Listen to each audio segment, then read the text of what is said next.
Slovakia Europe का centre है, Hungary के करीब है, पोलैंड के करीब है। बहुत ही अच्छा खूबसूरत छोटा सा कंट्री है। लैंडस्केप इसकी बहुत जबरदस्त है। चूंकि शेंजन जोन में है तो इसकी जाहिर सी बात है वैल्यू का आपको आइडिया होगा ही। 33 कंट्रीज इस टाइम शेंजन जोन का हिस्सा बन चुके हैं। स्लोवेकिया भी उनमें से एक है। स्लोवेकिया की सबसे मजेदार बात यह है कि लिविंग कॉस्ट इसके अंदर बहुत ही कम है, लाटविया लिथुआनिया से भी कम है। वहां पर रहना आसान है दूसरे कंट्रीज के निस्बत जहां पर लिविंग कॉस्ट बहुत ज्यादा होती है। करेंसी यहाँ पर भी यूरोज ही चलती है। यूनिवर्सिटीज भी रीजनेबल हैं, यानी आपको 1000 से 6-7-8,000 यूरो तक एवरेज ट्यूशन फी जो है वो मिल जाती है पर एनम। अगर बात करें एम्बेसी फी की तो बहुत ही कम एम्बेसी फी है, सिर्फ और सिर्फ 10 यूरोज। अगर आप नॉर्मल डिसीजन लेना चाहते हो जो कि 30 वर्किंग डेज हैं, यानी आपको 1 से 1.5 महीना इसमें लगेगा, जैसे कि मैंने आपको पहले बताया। और अगर आप नॉर्मल नहीं लेना चाहते, आप अर्जेंट वीजा डिसीजन लेना चाहते हो तो आपने 39 यूरोज, ओनली 39 यूरोज आपने पे करने हैं एम्बेसी को या BLS सेंटर को। आपका 2 वर्किंग डेज के अंदर आपका जो है वो डिसीजन आ जाएगा। 2 वर्किंग डेज का मतलब भी आपको 4 से 5 दिन आपको वेट करना होगा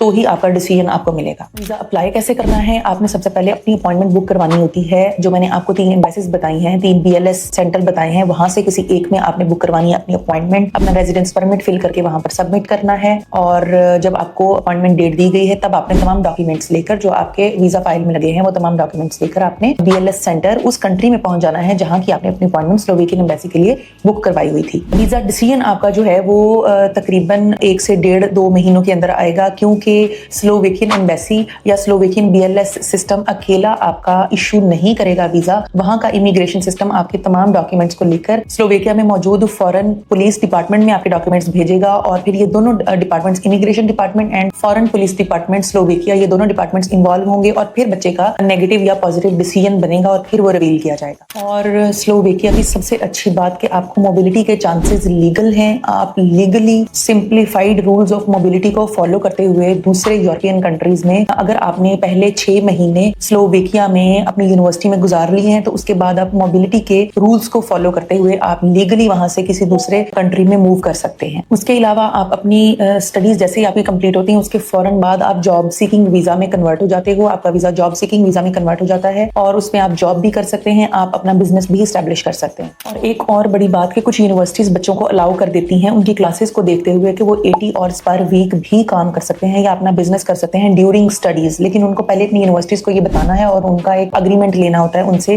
कि वो उसको अलाउ कर रही हैं या नहीं कर रही। ये भी ऑप्शन बच्चों के पास है। तो स्लोवेकिया एक बेस्ट ऑप्शन है उन बच्चों के लिए जो कम पैसों में भी जाना चाहते हैं और वीजा रेशो भी उनको अच्छी चाहिए।